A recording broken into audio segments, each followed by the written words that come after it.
우리 다 같이 오늘 하나님 말씀 호세아서 12장 1절에서 6절로 여러분들과 함께 보도록 하겠습니다. 호세아서 12장 1절에서 6절입니다.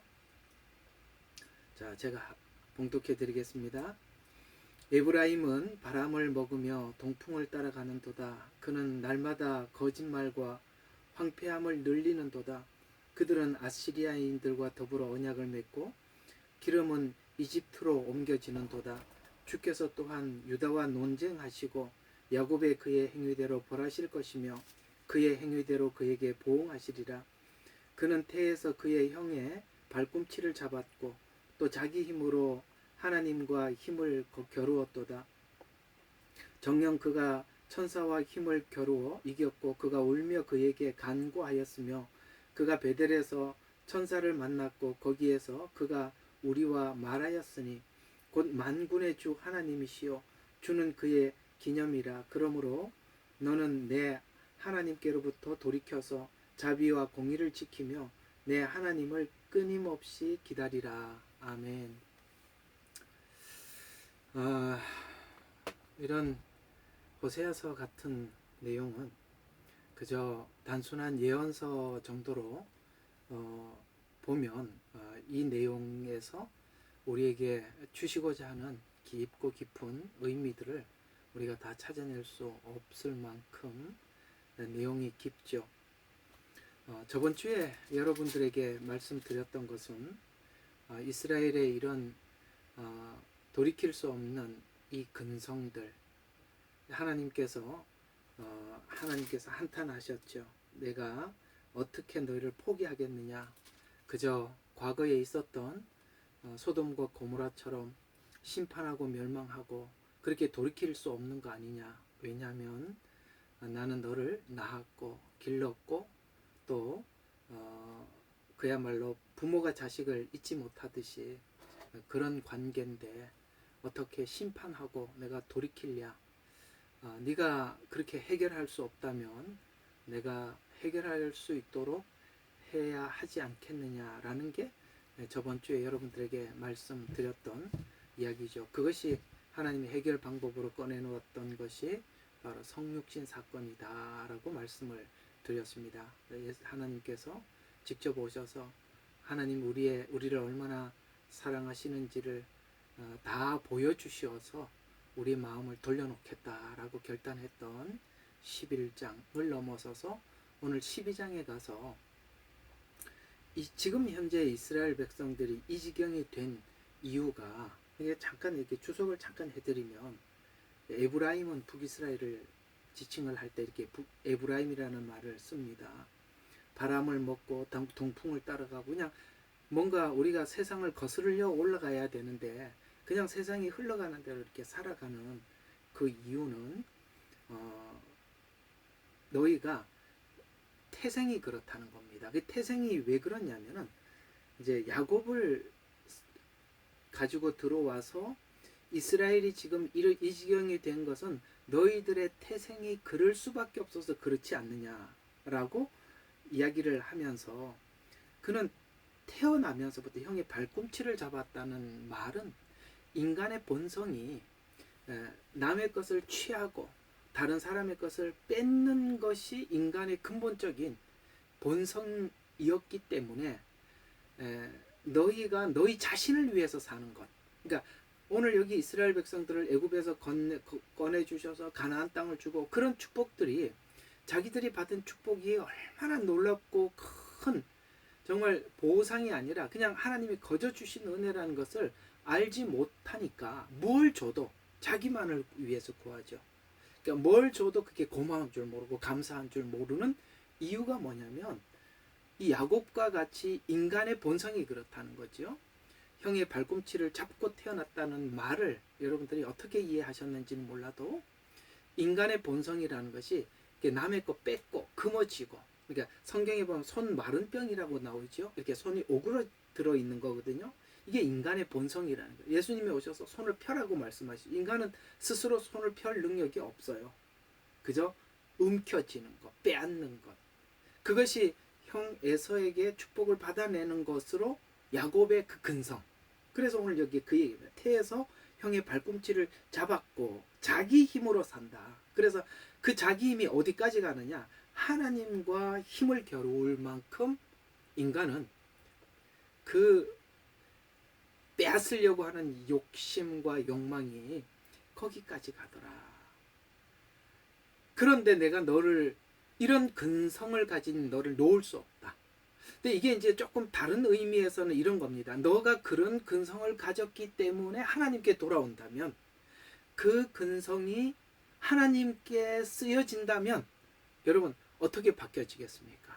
그러니까 이 근성이라는 것이 하나님을 만나지 못하면 자기를 위한 근성이 되는데, 하나님을 만나면 선한 근성으로 돌이켜져서 오늘 야곱이 살았던 그 생애가 험악한 것 같이, 자기를 위해서 사는 것 같이, 하나님을 만났을 때 하나님 영광을 위해서 사는, 오늘 사도행전에 보면 사도들이 그렇게 살은 것처럼, 자기 생명을 아끼지 않고 바울이 그렇게 살았던 것처럼, 인간의 그 근성이라는 것이 어디에 들여지고 어떻게 쓰여지느냐에 따라서 악으로 쓰여질 수도 있고 선으로 쓰여질 수 있는데, 우리 인간이 선으로 쓰여지기 위해서는 내가 선으로 하나님 앞에 내 인생을 드릴 그 하나님의 은혜를, 사랑을 가슴에 담는다면 오늘 야곱의 근성이 하나님의 영광을 위한 근성으로 돌이킬 것이 아니냐라고 이야기를 하는 차원에서 오늘 지금 이 야곱의 근성들을 쭉 나열한 거거든요. 그래서 이제 뒤에서 쭉 이렇게 보면 너가 지금 살았던 삶이 이런 거다. 7절에 보면 그는 상인이고 손에는 속이는 저울을 가지고 있고 압제를 사랑하고, 그러니까 이렇게 해서 너를 위해서 살아왔다는 얘기죠. 또 뭐 더 나아가서 뭐 이제 더 8절도 그런 이야기입니다. 그런 것처럼 이 에브라임도 너도 부자가 되었다. 내가 재물을 얻었으나 그것이 너의 모든 수고 가운데 죄가 된 어떤 불의도 내 안에서 발견되지 못하리라. 그러니까 지금 이게 무슨 이야기냐면, 야곱이 그렇게 그러니까 지금 이스라엘이 이렇게 사는 것은 야곱의 시족, 원래 인간의 근성이 그렇기 때문에 지금 이런 열매를 맺는 것인데, 그러니까 이렇게 된 이유도 오늘 11절에 하나님께서 그들에게 이걸 바꿔놓으려면, 하나님도 하나님 자신이 십자가에 성육신 하셔서 죽으셔서 우리 마음을 되돌려 놓지 않는 한 인간은 변화가 어렵다는 것이죠. 그럼 오늘 제목을 그렇게 한번 잡아본 겁니다. 야곱 같은 인간의 근성보다 더한 은혜가, 그 근성을 은혜가 바꿔놓는다 라는 이야기가 오늘 12장에서 말씀하고 있는 겁니다. 그래서 오늘 그 이야기를 한번 여러분들과 함께 하나하나 풀어가 보도록 하겠습니다. 자, 인간의 근본이 야곱이죠.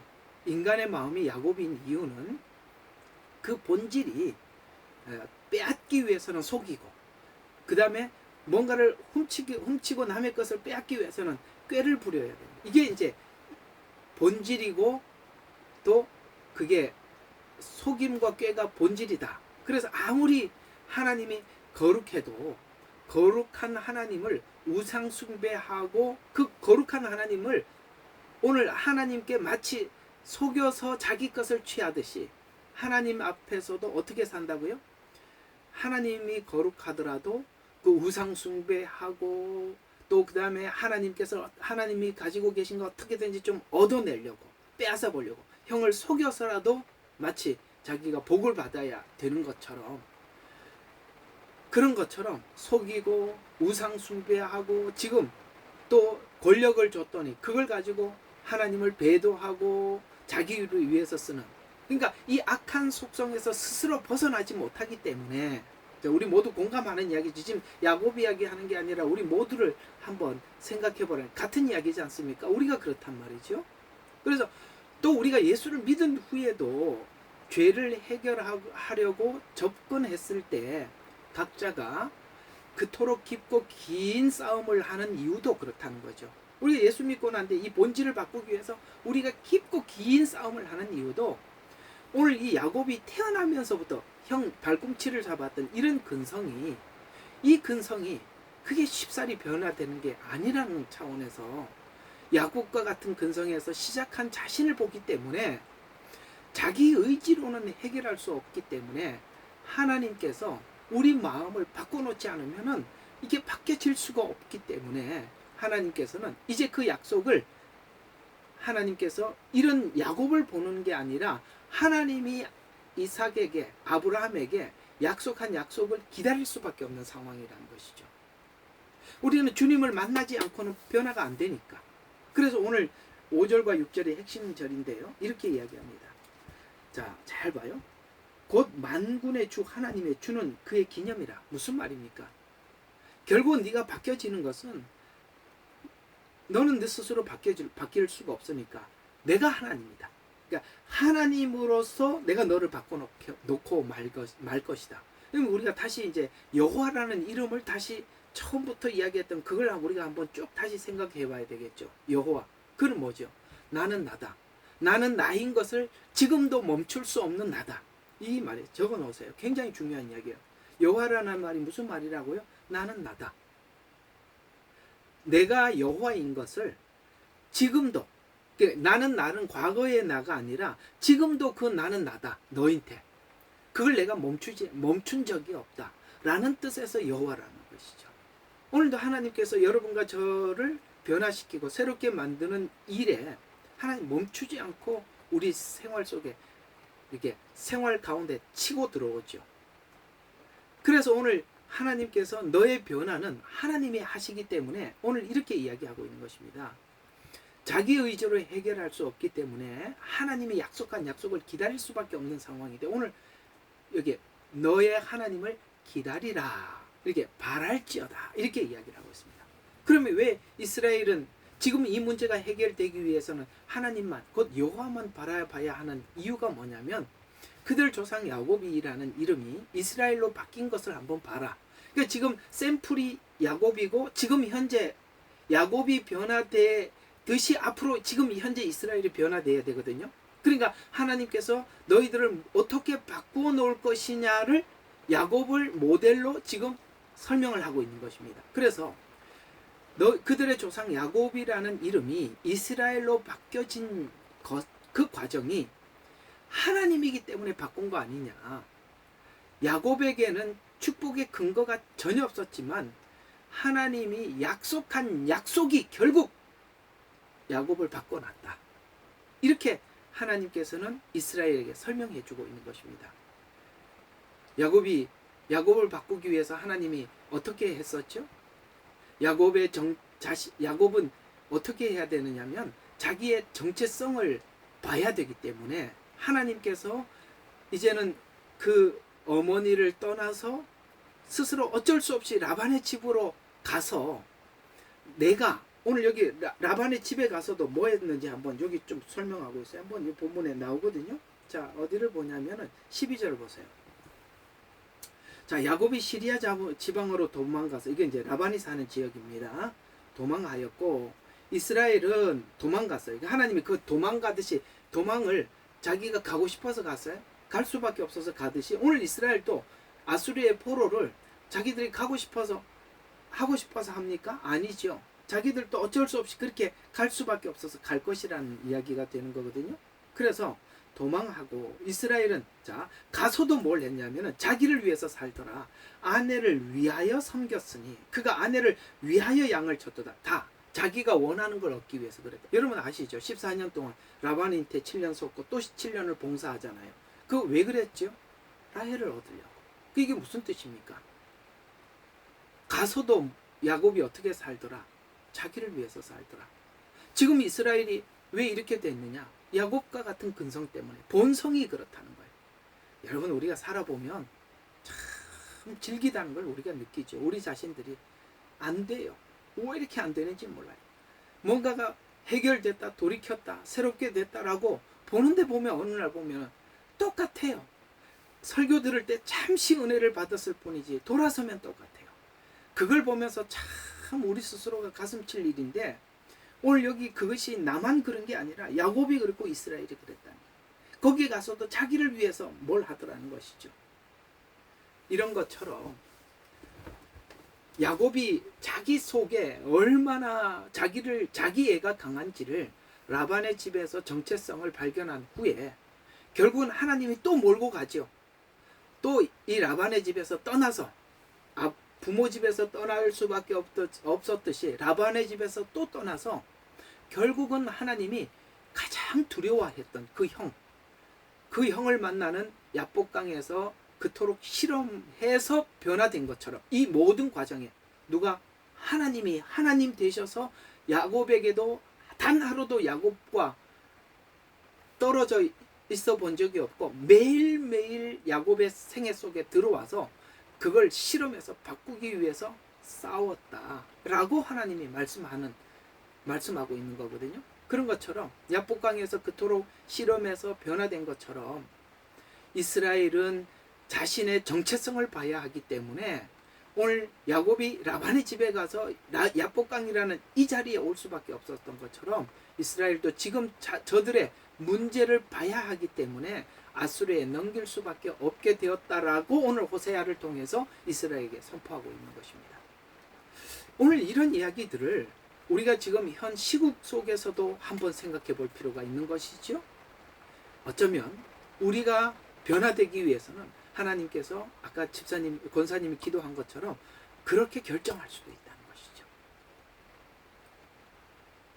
우리는 안일, 평화, 안정 이걸 구하겠지만 하나님은 여호와라 하나님의 하나님 되심을 멈출 수가 없고 부패하고 썩어가는 것을 내버려 둘 수도 없고 참 오늘 기도가 참 감사했는데 어쩌면 오늘 여기 있는 여러분들은 하나님이 그렇게 몰고 가는 것을 느끼면서 사람들에게 말을 해도 듣지 않는 이 답답한 현실 속에 우리는 모두 다 예레미야입니다. 예레미야가 그랬거든요.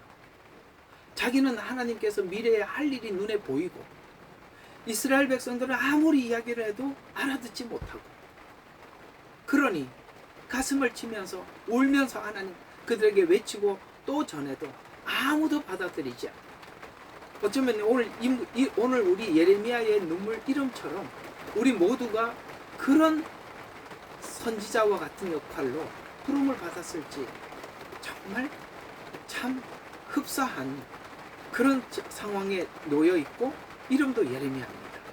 참 기가 막힌 노릇입니다.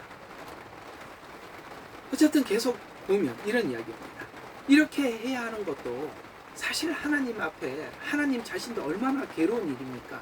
사랑하면서도 넘겨줘야 하는 그 가슴 아픔을 이스라엘 백성들에게 알려주고 있습니다.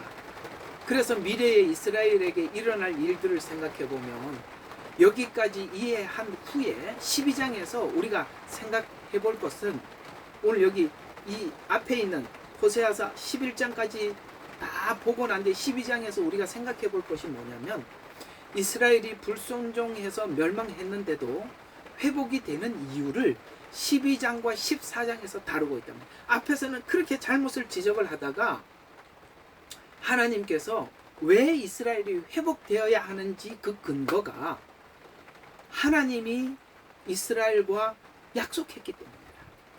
그러니까 우리 믿음이라는 것이 내가 하나님 앞에 믿음이 좋아서 우리 믿음이 하나님 앞에 인정받는 것이 아니라 다 그거죠. 하나님이 우리하고 약속했기 때문에 하나님은 그 약속을 놓지 않기 때문에 결국은 우리가 회복되고 말 것이다 라는 이야기가 오늘 12장, 13장, 14장에서 계속 다루고 있다는 것이죠.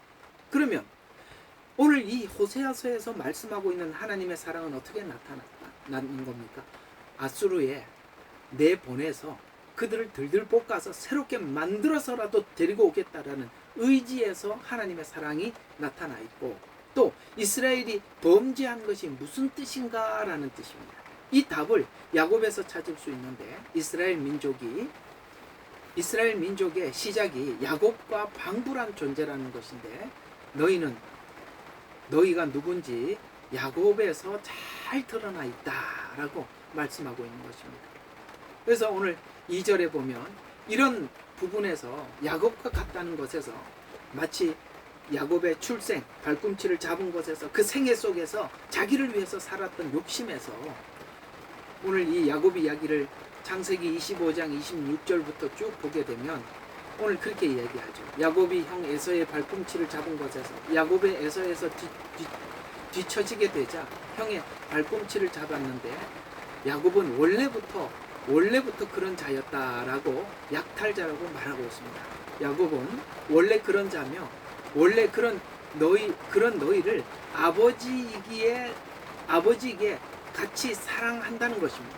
그래서 오늘 여기 4절에 보면 이렇게 말씀하고 있습니다.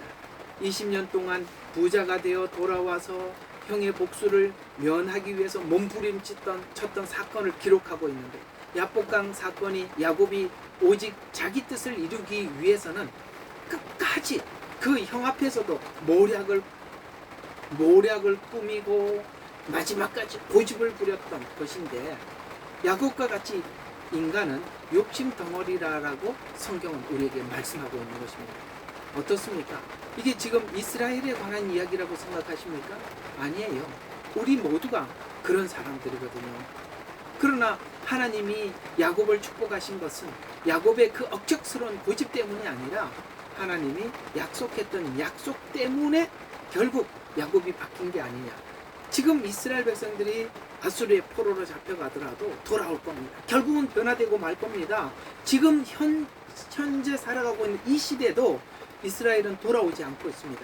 그러나 하나님의 그 약속은 변함이 없고 하나님이 약속한 그 약속은 마지막 때 이룰 것입니다. 이건 지금 이스라엘의 그 무너짐, 우리 생애 속에 예수 믿고 난 이후에도 그런 모습들을 하나님 앞에 계속 보이고 있지만 결국 하나님께서 해내실 것이라는 그 믿음이 저와 여러분을 성화의 자리로 옮기고 성화로 우리를 새롭게 만들어가는 것이거든요. 이게 참 중요한 것입니다.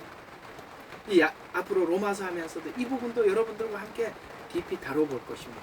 그래서 오늘 루스라는 지역에서 베델로 바뀐 이 지역 보면 이렇게 한번 생각해 보세요. 창세기 28장 15절에 보면 보라 내가 여기 가장 많이 나오는 단어가 뭡니까? 내가라는 이야기입니다. 하나님의 그 약속을 한번 생각해 봐요. 보라 내가 너와 함께 있어. 너가 어디로 가든지가 정말 앞으로 가는 야곱이 가는 길들이 기가 막히네. 또 남들 속이러 가는 거예요. 그런데 거기 가더라도 내가 함께 가겠다는 거예요. 그래서 어디로 가든지 모든 곳에서 너를 지키고 내가 너를 다시 이 땅으로 데려오리니 누가 한다고요?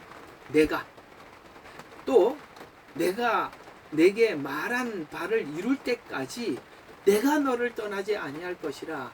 그 이유는 오늘 앞에 13절과 14절에 말씀한 것처럼 야곱에게 나는 너희 아비의 하나님, 아브라함의 하나님, 이삭의 하나님, 야곱의 하나님 이기 때문에 결국 내가 너를 돌아오게 할 것이다. 그 야곱 자신을 보면 아니죠. 그런데 하나님이 약속했기 때문에 결국 하고 말 것이다. 여러분 이 믿음 있으세요? 사실 우리가 이 믿음 때문에 하나님 앞에 끊임없이 나갈 수 있는 거거든요. 바로 우리는 다 야곱과 같습니다.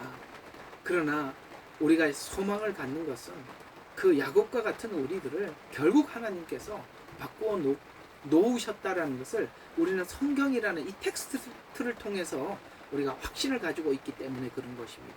그래서 아브라함은 하나님이 무조건 선택해서 무조건 약속한 자의 대표자라면 야곱은 하나님이 일하시는 방법에 대해서 아시겠어요? 그 약속한 일에 대해서 어떤 방법에 대해서 어떻게 해야 하는지 관심이 없는 대표자예요. 즉, 이 야곱은 보이는 것을 목적 삼고 보이는 방법으로 행하는, 아시겠어요? 보이는 것을 목적을 삼아요. 라헬이 좋으면 끝까지 라헬을 취하고 돈이 좋으면 돈을 끝까지 취하고 또 축복이 좋아 보이면 속여서라도 축복을 받아내고 보이는 것을 목적 삼고 보이는 그것도 모든 목적도 뭡니까? 방법이라는 것이 다 속이는 이런 방법 이런 걸 가지고 그렇게 하는 야곱이지만 야곱을 등장시킨 이유는 오늘 이스라엘과 동일하고 우리가 여기 대입을 시켜보면 동일한 사람이기 때문에 하나님께서 야곱을 소개하면서 이스라엘을 설득하고 있다는 것이죠. 그래서 지금 이스라엘에 지금 여기 호세아서에 보고 있는 이 북이스라엘은 부여와 안정을 위해서 우상을 섬긴 것이 전부지요. 그리고 내용인 것 같이 지금 너희 모습은 이미 야곱에게서 옛적에 다 드러났었다. 너희는 원래 그런 족속이었단다 라고 하나님께서 이스라엘 백성들에게 말씀하고 있는 것입니다. 그럼 이 말이 너는 대책이 없는 자이기 때문에 포기냐 아니면은 마지막 경고냐 라고 생각하겠지만, 왜 그렇지 않다라고 가느냐면 하나님이시기 때문에 그렇지 않다라고 가는 것이죠. 우리는 포기하고 싶고 마지막 절망하고 싶고 내려놓고 싶을 때가 많이 있지만, 그러나 하나님의 약속이 여전히 유효하기 때문에 계속 그 하나님께서 약속하신 그 자리로 간다는 것입니다. 왜냐하면 이런 야곱을 내가 하나님이기 때문에 아브라함에게 약속했던 것이라는 것이, 그것을 근거로 제시를 하고 있습니다. 하나님이기 때문에 야곱의 조건을 보고 약속한 것이 아니라 하나님이 홀로 하나님이시기 때문에 당신의 온전하심으로 작정하시고 대상에게 약속하시고 이룰 수 있는 분이라는 것입니다. 그럼 우리는 또 이렇게 생각할 수가 있지요. 이렇게 하나님께서 하나님이 예정하셨다면 결국은 되고 말 거야 라는 이 숙명론자가 되어서 우리 선택과 노력이 무슨 소용이 있고 시행착오가 허락되겠는가 라는 이 부분에 대한 정리가 필요한 것은 이 참 중요한 이해인데요. 우리는 잘못된 선택을 하고 잘못된 선택으로 시행착오하는 현장에 들어와서, 아셨어요? 하나님이 어디에서 우리와 씨름을 하느냐면 우리는 잘못된 선택을 해요. 지금 야곱이 잘못된 선택을 하고 있잖아요. 잘못된 선택을 해서 라반의 집에 가잖아요. 또 거기 가서 또 잘못된 선택을 하고 계속 그렇게 합니다. 결국은 하나님께서 에서를 만나게 하는 그 지점 앞에 와서도 또 자기 머리를 굴리는 거예요. 계속 잘못된 선택을 우리는 야곱처럼 합니다. 그러나 하나님이 지금 우리에게 하고 싶은 이야기는 뭐냐면, 네가 잘못된 선택을 하고 잘못된 결과를 시행착오를 하는 현장 속에 들어와서 우리하고 싸우겠다는 것입니다. 그래서 나는 너의 하나님이라고 소개하고 있습니다. 어떻습니까? 율법주의에서 말하고 있는 하나님과 많이 다르지 않습니까? 율법주의는 그렇게 설명하지 않지요.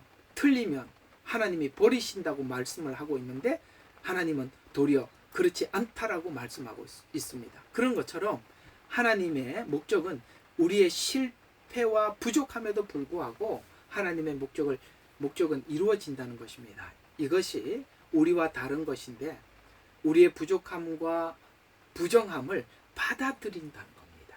잘못된 선택을 받아들인다는 것입니다. 그래서 우리의 후회는 그때 잘못 선택했기 때문에 이렇게 됐구나라는 것이 우리의 후회잖아요. 그럼 그런 잘못된 그런 잘못됨을 하나님이 받아들이는 것은, 처음부터 인간은 순종할 실력을 태생부터 없다는 것을 알고 받아들임으로써 우리가 그 실패를, 어제 제가 여러 번 말씀드렸지 않습니까? 아들이라도 고통과 고난과 눈물을 흘리고 하나님 앞에 간구하고 통곡을 해서 하나님 앞에 순종할 것을 예수님도 배웠다고 말씀하고 있습니다. 그러니까 우리가 잘못된 선택을 안 하는 게 전부가 아니라, 잘못된 선택을 해서 뭐를 배우느냐, 이게 잘못된 선택을 했구나라는 것을 우리가 배워서 하나님 앞에 나가도록, 우리가 잘못된 선택을 하면 우리를 내치는 것이 아니라 거기 들어와서 우리를 이해시키고 설득하는 일에 우리 하나님이 일하신다라고 말씀하고 있는 것입니다. 왜요? 지금 하나님께서는 아수르와 이스라엘이 지금 동맹하러 갔잖아요. 동맹을 하러 갔는데 동맹을 한 것이 도리어 나중에 문제가 돼서 아수르의 포로가 됩니다. 잘못된 선택을 했어요. 잘못된 선택을 한 이스라엘에게 하나님이 함께 가는 겁니다. 거기서 네가 어때? 잘못된 선택을 한 결과가 어떠냐? 매일매일 삶이 쉬우냐? 괴롭냐? 어떠냐? 라고 하나님 계속 묻지요. 그것을 통해서 우리를 이해시키고 설득해서 돌이키고 말 것이다. 이게 왜 가능하냐? 하나님이기 때문에. 사람은 그걸 할 능력이 없어요. 여러분들 부모도 그거 우리 그렇게 해줄 능력이 없습니다. 그래서 우리의 후회는 그때 잘못 선택했기 때문에 이렇게 됐구나라는 것이 우리의 후회인데, 그런 잘못됨을 하나님이 받아들이는 것은 처음부터 인간이 순종할 능력을 태생부터 없다는 것을 알고 받아들이기 때문에 그런 것입니다. 이스라엘이 이 모양이 된 것은 원래 너희 조상의 유전자다라고 이렇게 말씀하고 있는 것인데, 그럼 또 이렇게 생각할 수 있습니다. 그것은 하필 야곱의 인자를 타고나게 하십니까? 만약에 우리가 다른 유전자를 타고났더라면 이렇지 않았을 텐데, 이렇게 생각할 수도 있단 말이죠. 다른 말로 표현하자면, 왜 하필이면 아담의 후손으로 우리를 유전자를 주셔서 우리는 태생적으로 이렇습니까?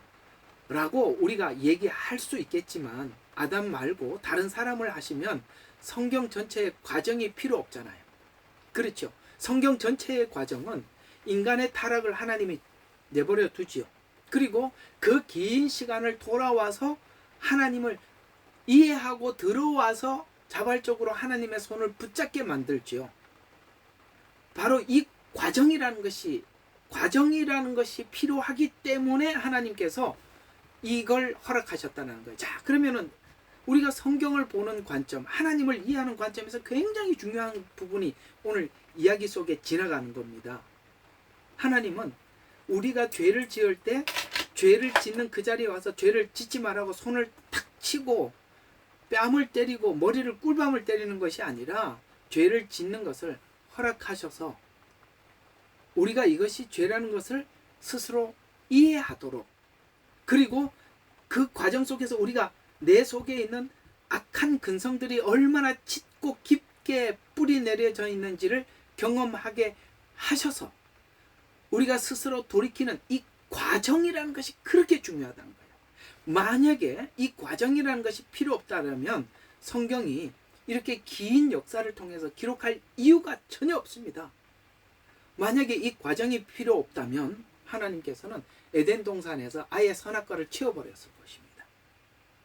왜 선악과를 두었겠습니까? 먹을 줄 알면서. 우리가 처음 예수 믿고 하나님 앞에 했던 질문이 그거 아니겠어요? 하나님, 왜 선악과 우리 먹을 줄 알고 두셨습니까? 아직도 궁금하십니까? 우리가 선악과를 먹고 나와서 죽음이 뭔지, 죄가 뭔지 알고 천년왕국에 들어가야 되기 때문에 그렇습니다.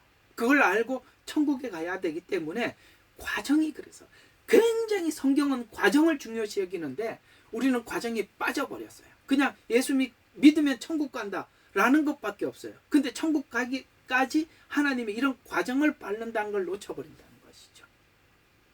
그래서 우리가 매일매일 우리 일상 속에 들어와서 일하는 것을 보지 못하는 거예요. 우리가 그걸 받아들이지 못하는 거거든요.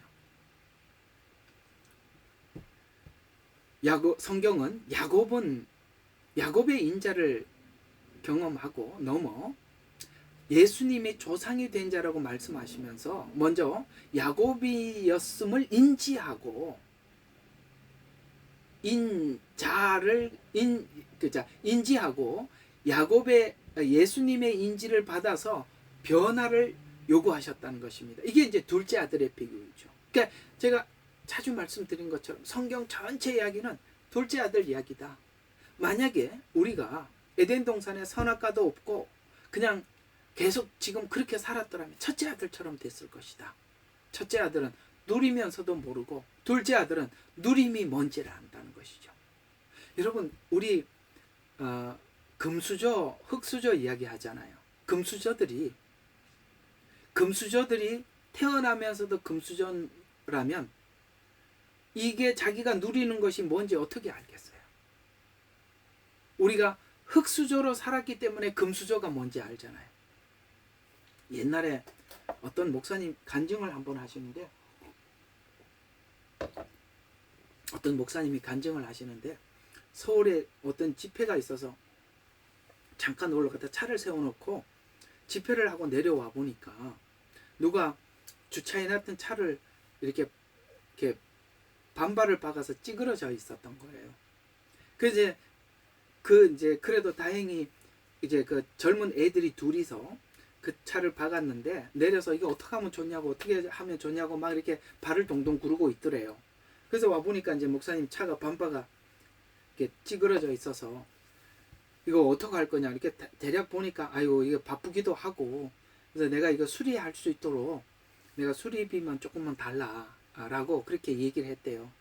그랬더니 이제 몇 장이면 되냐라고 묻더래요. 그래서 이거 뭐 이렇게 자기가 대략 보니까 뭐 수리하는 데 가서 하면은 이거 한 2, 30만 원이면 될 것 같더래요. 그래서 한번 두세 장만 달라고 그랬답니다. 그래갖고 두세 장이라고 이제 줘서 보지도 않고 이렇게 10만 원짜리 수표 3장이겠구나 하고 그냥 주머니에다 넣고 간 거예요. 그래가지고 이제 이분이 서울에서 집회하고 집에 가서 이제 차를 수리하려고 아까 줬던 돈을 꺼내서 공짜를 세어보니까 10만 원짜리가 아니라 이게 100만 원짜리 수표 2장에다 1000만 원짜리 수표 이게 차값을 줬더라는 거예요. 그 석장을 달라 그러는데 이 친구들이 석장의 의미를 모르는 거예요.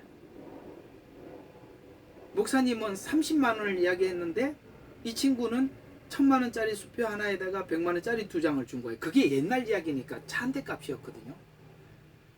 너무 놀래가지고 공을 다시 몇 번을 치워봤대요.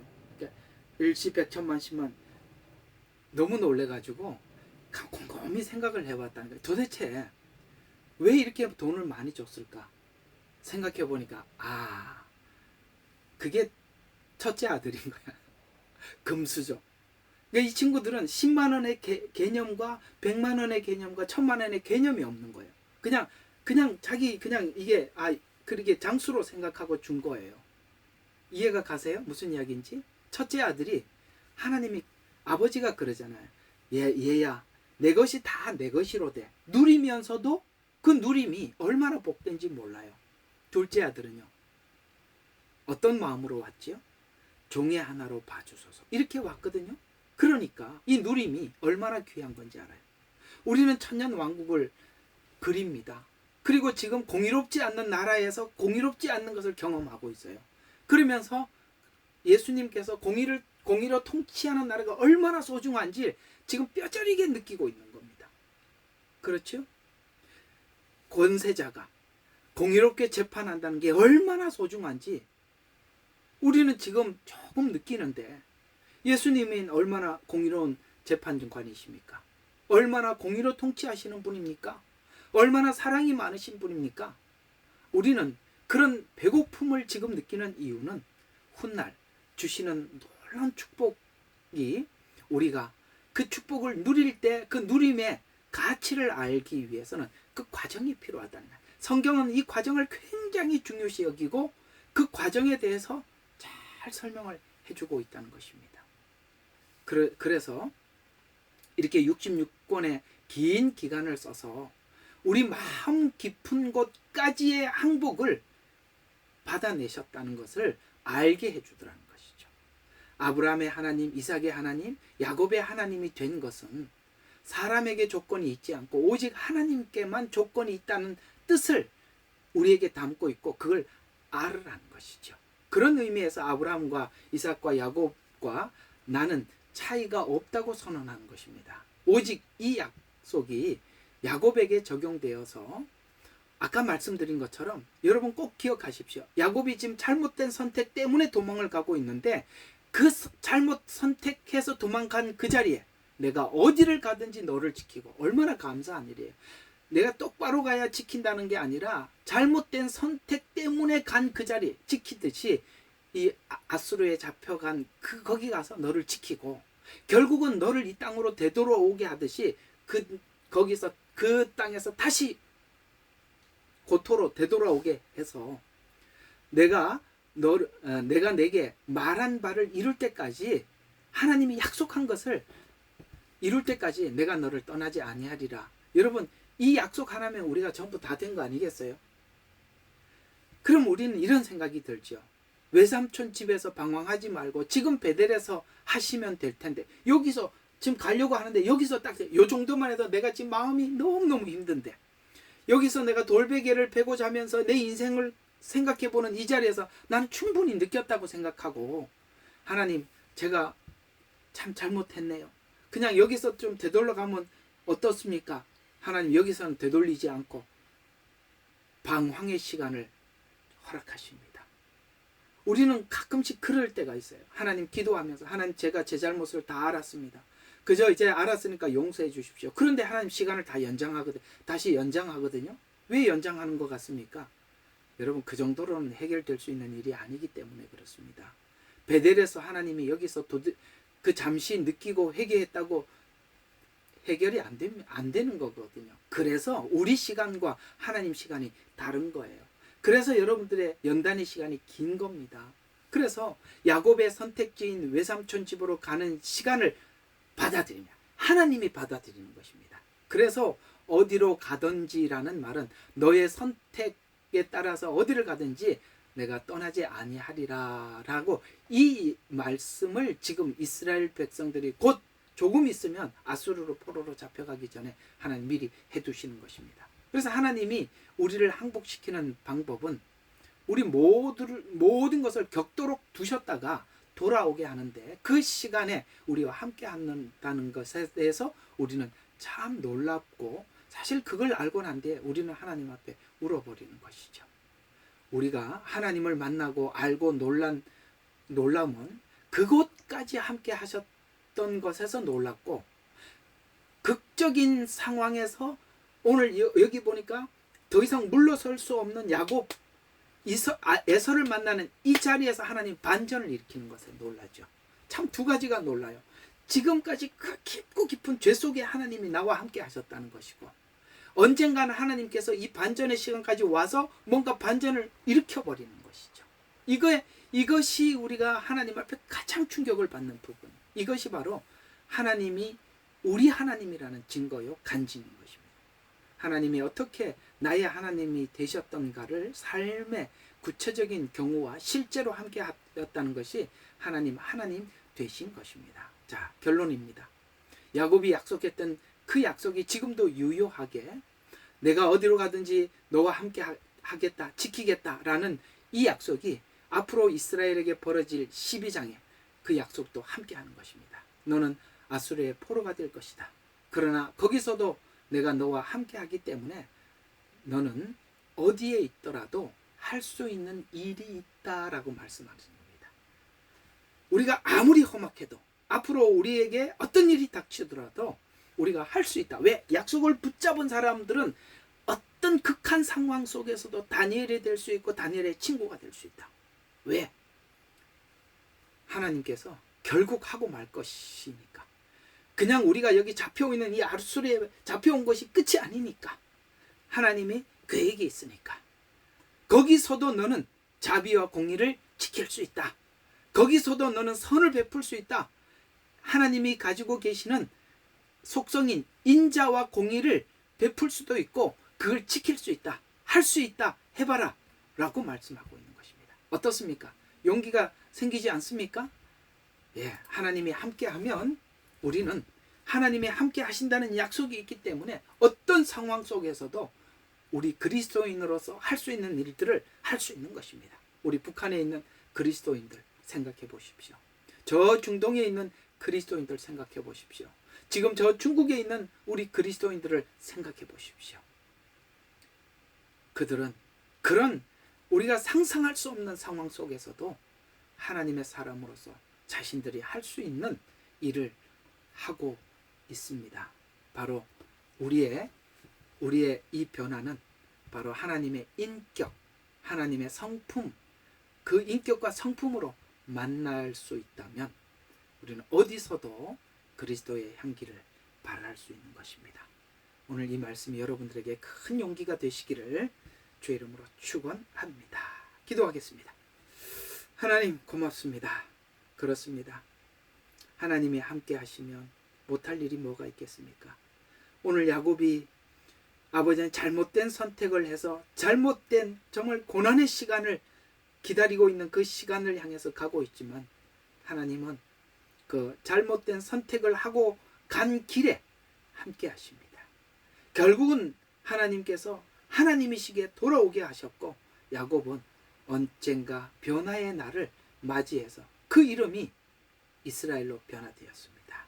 하나님, 그럴 날들이 있게 된 것은 우리가 하나님을 붙잡아서가 아니라 하나님이 꼭 우리를 붙잡고 있기 때문입니다. 그러니 우리가 어디에서든지 무엇을 하든지 하나님의 사람으로 살 수 있습니다.